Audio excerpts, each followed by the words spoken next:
Good morning, people online. Just want to go live a little bit to kind of just rant a little bit. I have a doctor's appointment today. Yesterday I took off work because kiddo had an orthodontist appointment rescheduled to yesterday, and then today I've got a doctor's appointment. And tomorrow I start a 4-day pet sitting house watching gig for 2 dogs, 2 adult cats, 6 kittens, and a gecko. So I'm excited about it. I really love having a second job, and maybe that's just like capitalism brainwashing me or something, but I really like being able to do 2 very different things and still like earn money for with both of them. Like I feel like pet sitting is like my paid breaks, basically. I get paid to like play with animals. Sure, I feed them and take them outside and walk and stuff, but getting paid to exercise because you're taking a dog for a walk is like peak, American dream for me.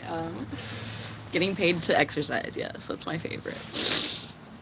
Um, Going to the doctor today to meet about just see how everything's going. I have now been on medication for mast cell activation syndrome for, I think, like a year now. Oh my god, my perception of time is so weird, and I feel like being chronically ill definitely like going for years and years trying to figure out what's wrong kind of throws off your perception of time too. So I'm not sure how long it is now that I've been taking these medicines, but it's been a while, and so at least 6 months, and we're meeting up because we meet at least every 6 months. But I'm pretty sure this is my year after starting histamine, H1 blockers, and H2 blockers, and my other like different medicines I take too.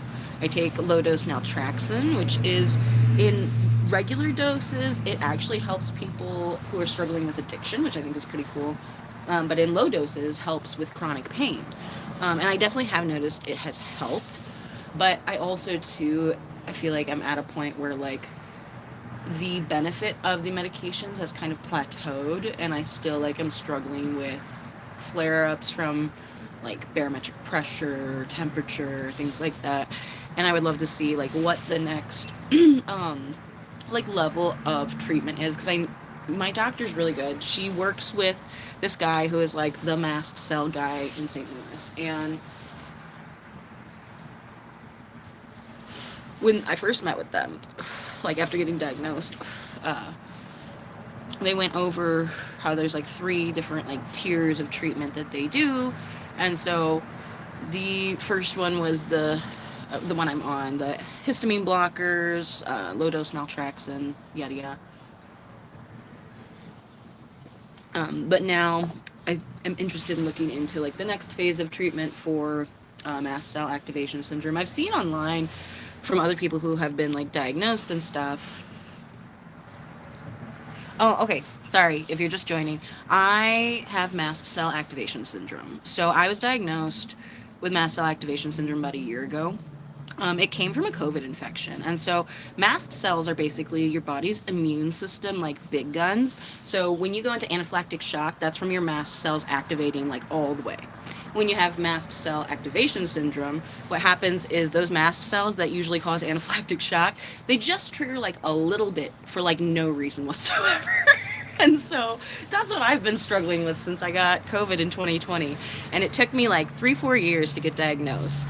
And so I'm going to my doctor appointment today. It's been probably 6 months since I last saw them. And we're thinking about going on to the next phase of treatment. The first like tier of treatment options was histamine blockers and low dose naltrexone, which I had explained that low dose naltrexone is usually given to people suffering from like opiate addiction and things like that, and it makes them like stop, I guess, or like makes it so they can't use.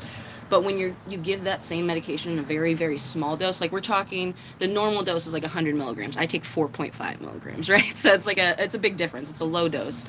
And it's specifically called LDN, low dose naltrexone is what people call it. And it helps with chronic pain. It's not a Newport.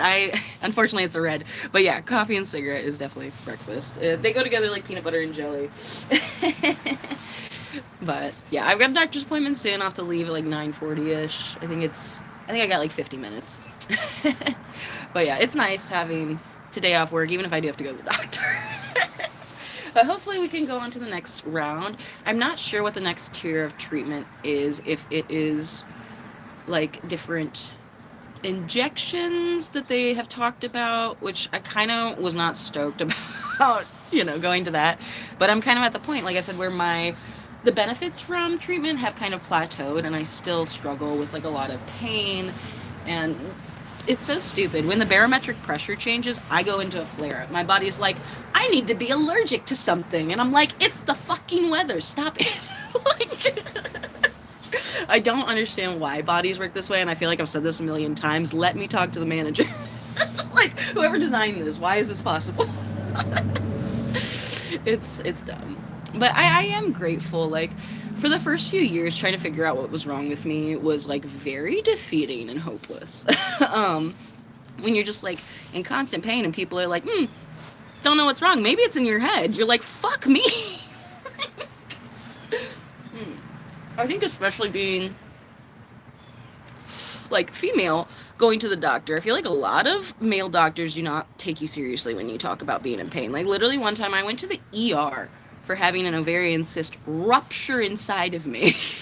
And the doctor asked me, are you sure it's not just your period? I said, sir, I have been menstruating for over a decade. I'm pretty sure I know what that feels like. This ain't it. This ain't it. Like, oh, hello, American Y5E. I know smoking is not good for me. The thing about other people is we're never in control of another's actions. We can only control ours, and I've chosen to smoke, so. I appreciate the readily available information being presented again, though. I don't drink.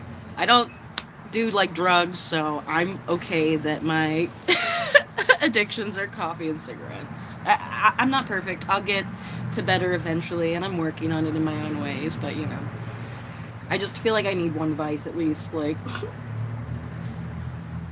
And coffee's not enough. Coffee gets me to normal. That and B12.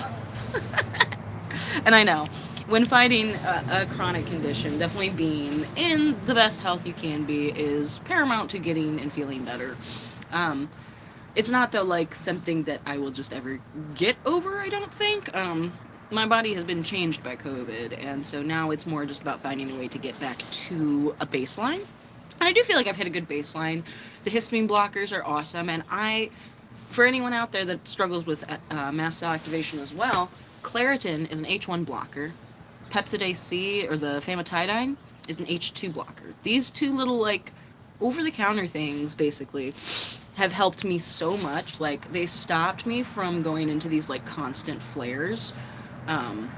Because that's what was happening at the point where I finally got diagnosed. Like, I had just been getting worse and worse every day over years.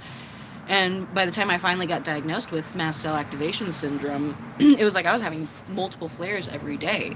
I was kind of just living in this, like, flare state, and at its more severe side, mast cell activation syndrome can send you into anaphylactic shock, and you can pass away from it. And so, like, it was really a big difference when I started taking medicines to block histamines in my body, and that was, like, a game changer for me. Just Claritin and Pepsid. These are H1 and H2 blockers that stopped me from going into mast cell activation flares, like, constantly. And then the low-dose naltrexone, as I said, helps with, like, pain. I also take B12 for energy. I take ashwagandha, which I'm not even really quite sure what all it does. Same with the quercetin, but I'm working with a really good medical team that, like, they gave me a whole packet on, like, here's our levels of treatment, this is why this works, I'm not a doctor, though. So I have experience going through it. But I've seen some other creators online that also finally, like, after struggling with chronic illness, got diagnosed with mast cell activation syndrome, and theirs has been so severe that it's caused things like functional neurological disorders and stuff like that, where you It almost looks like Tourette's, where you have tics and things like that. Um, Mast cell activation syndrome affects every single bodily system. So its symptoms are having to do with like the skin, the eyes, the digestive system, the heart, the lungs, um, all of those things. It's really crazy how your immune system just has a hand in everything. Mast cell activation syndrome has given me swollen kidneys before. Like, I went to the ER because I was like, I'm in pain. I can't handle it. And they did a bunch of scans and tests or whatever. They're like, hey, yeah, your kidneys are swollen. Like, we should do something. You should go see a urologist and come back if the pain gets worse. Um, but yeah, I think they gave me morphine or something. Like, that's how, like, I feel like they don't just pass out morphine at hospitals, right? Like, and I even too, that wasn't even my 10 out of 10 pain. Like, I think when you struggle with chronic pain, you kind of just become almost desensitized to like what normally you would call excruciating pain. That's just like pain. And then like excruciating pain is the kind where like you can't move or like do anything but yell and cry. Like, that's excruciating pain. um yeah, chronic pain conditions just really raise that baseline of what normal pain is. But it sucks. Like, sometimes I'll just be like walking and it's like, my knee feels like it's being flipped backwards. I brought that up to my doctor at my last meeting. I was like, hey, like, is there something I can be doing? Like, should I wear a knee brace? And she was like, yeah, because like your knee is probably like, there's probably something in there that is getting flipped backwards, because I also have Ehlers-Danlos syndrome. So that's fun, which is hypermobility. And it's really interesting how all these different immune disorders that have like such long names that they're made concise to like letters. I've just got the whole alphabet basically. So there's MCAS, MCAS, which is mast cell activation syndrome. Then there's POTS, which I also have, which is a heart thing. It's actually, so it affects the heart, but it's actually neurological. And so I guess that means mast cells affect neurology, right? But POTS is, oh God, it's a really long name. Postural orthostatic tachycardia syndrome, which basically means if I bend over or stand up too quick, I'm going to get lightheaded because my heart's going to be going and then also EDS, which is Ehlers-Danlos syndrome, which is the hypermobility. I don't know a lot about EDS, to be perfectly honest. That was my most recent diagnosis, and I kind of was just like, I don't care.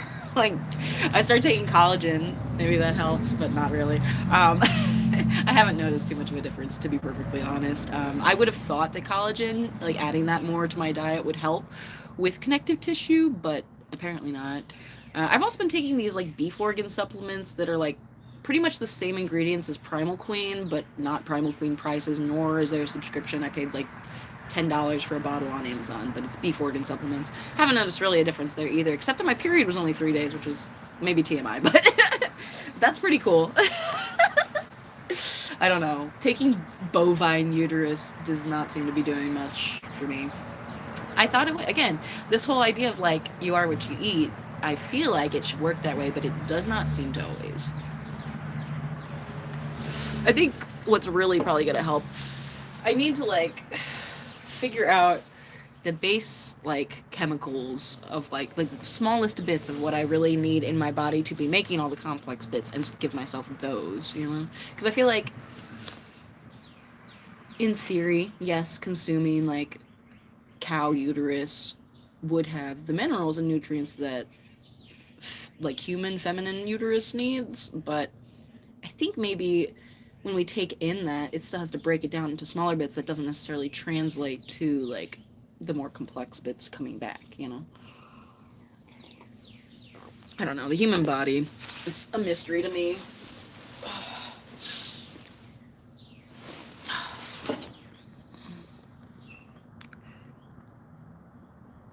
Ew. You know what? So I just got a message held for review, and I'm going to show it because this is gross, and this person should probably feel ashamed. Patiently happy with 4 Y's at the end, said, I worked at a restaurant, and when Muslim customers came to eat, I secretly put pork meat in their food. and I stole a Muslim prayer carpet, and now it's used as a doormat to wipe feet. You're fucked up. You're really fucked up. And I'm going to show your shame for that, and then we're going to put you in... We're going to put you in a timeout because you're a gross person. Yeah. You can use the Bible as toilet paper. That's great. You're a very disrespectful human, and I don't appreciate your anti-Muslim remarks. You're timed out from my channel. We don't do that here. We accept people of all religions as long as your religion doesn't include you fucking with other people's life, liberty, happiness, religion, whatever. Keep your religion to yourself. That's the thing. So, yeah. Anyways, after being derailed by a weird, heartless sociopath, I'm going to talk about me. That's my channel. You know, you want to talk about being anti-Muslim, go talk about it on your channel. This is not the place for it. Let's see what time it is. It's almost 9 o'clock, so I still got some time. I might do some painting before my doctor appointment. I'm not sure. I'm going to leave it like 9:30. So I got like 30. No, what's it? Okay, it's almost 9. I'm leaving like 30 minutes.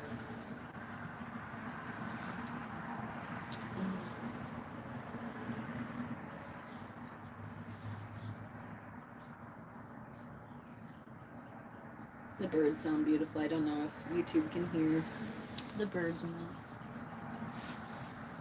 I got my big cat here with me too. That Chungus. Look at that Chungus boy. Oh, he loves them butt rubs. He's a little Chungus boy. You little Chungus boy. Oh, I'm so handsome.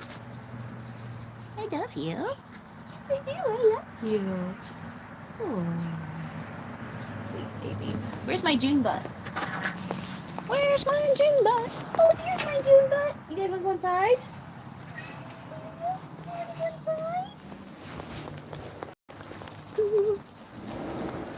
Go inside, babies. Good babies. Let me get my coffee. Hey! You just ran back outside. You're supposed to come inside. Go inside. Go inside. Go inside. Thank you. Ah, I got stuck.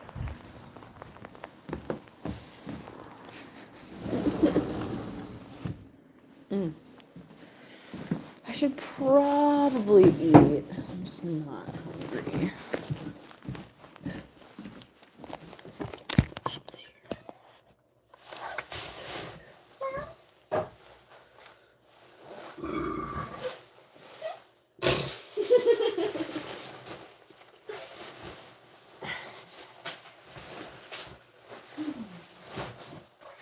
Oh, I got this for kiddo for Valentine's Day. It's a 12-ounce gummy freaking controller, and it is a ridiculous amount of sugar. So, one serving size is 1/12 of this, and in 1/12 of this, there's 13 grams of sugar. Y'all can do the math of 13 times 12, because it's too early. Ugh. Alright. I'm probably gonna head off here. Thanks to the people for joining me. I will see y'all later. Bye.